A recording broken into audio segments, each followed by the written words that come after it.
Uno de los problemas más grandes del cristianismo está relacionado con el cómo Dios nos habla. Encontramos las palabras de Dios en la Biblia y cuando se enseña que la voz de Dios puede ser oída mediante una experiencia, circunstancia o corazonadas, la palabra de Dios puede ser corrompida o ignorada. Un buen ejemplo de esto es la enseñanza de cómo alguien puede discernir la voz de Dios de la voz de Satanás mediante los pensamientos y las experiencias. Y se dice, la voz de Dios calma, conforta, convence, anima, ilumina, guía, asegura, da paz. Y la voz de Satanás te obsesiona, te preocupa, te condena, te desanima, te confunde, te presiona, te asusta o te demanda. Según la enseñanza popular, la voz de Dios hace todas estas cosas. Son cosas positivas que invocan sentimientos bonitos de seguridad y paz. Pero nota que ninguna de estas descripciones requiere contenido doctrinal, contexto de dispensación o inspiración divina. Sin estas cosas, la enseñanza popular de la voz de Dios puede ser extremadamente peligrosa, engañosa y hasta satánica. Muchas personas pueden decir cosas que calmen, conforten y convenzan. ¿Significa entonces que son Dios? Claro que no. ¿Acaso el diablo no le aseguró a Eva en el jardín del Edén que no moriría? Génesis 3:4. ¿No le prometió iluminación si comía del fruto prohibido? Génesis 3:5. ¿Será posible ser animado a hacer el mal? Salmo 64:5. Sí, a eso se le llama tentación. Y así fue como el diablo le habló a Cristo en Mateo 4, tentándolo, animándolo a hacer el mal. En Jeremías 23, versículos 16 al 18 se habla de falsos profetas guiando a la gente en una visión a estar en calma y tener paz, ya que no vendrá mal sobre vosotros, dice. Estos falsos profetas estaban equivocados. En ese momento, en ese contexto, Dios le había dicho a Israel que no escuchara a los que hablaran de eso. Jeremías 23, 16. Según la enseñanza popular de cómo discernir la voz de Dios de la de Satanás, debes de reconocer que la voz de Satanás obsesiona, preocupa, condena, desanima, confunde, presiona, asusta, no te da paz.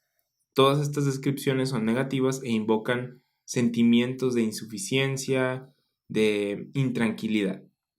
Sin embargo, ninguna de estas descripciones hace referencia a doctrina o contexto de dispensación o inspiración divina. Solo nos hablan de lo que esa voz nos hace sentir. ¿Qué pasaría si te dijera que Dios te desanima a hacer algo? ¿Deberías escucharlo aunque te desanime? Claro que sí. En un punto, Moisés desanimó a los hijos de Israel de entrar a la tierra prometida porque el Señor no estaba en medio de ellos. Números 14, 41, 42. En la Biblia vemos que Dios empuja, Deuteronomio 33, 17, confunde, Génesis 11, 7, condena, Isaías 54, 17, Juan 3, 18 y asusta, Mateo 10, 28, Apocalipsis 14, 7. La obsesión puede ser algo bueno cuando se trata de buscar y salvar aquello que está perdido, cuando se trata de algo bueno. Mateo 18:11, 1 de Corintios 9:22, 1 de Corintios 16:15, Gálatas 4:18. Satanás a menudo habla las palabras de Dios utilizando porciones de la escritura fuera de contexto. A eso se le llama mentir. Además, tu carne siempre estará en paz cuando siga sus deseos caídos. No podemos confiar en nuestro corazón. Debe haber algo más acerca de conocer la voz de Dios que va más allá de nuestros sentimientos, de cómo nos haga sentir algo, un tono de voz. Después de todo, en ocasiones, la verdad puede doler.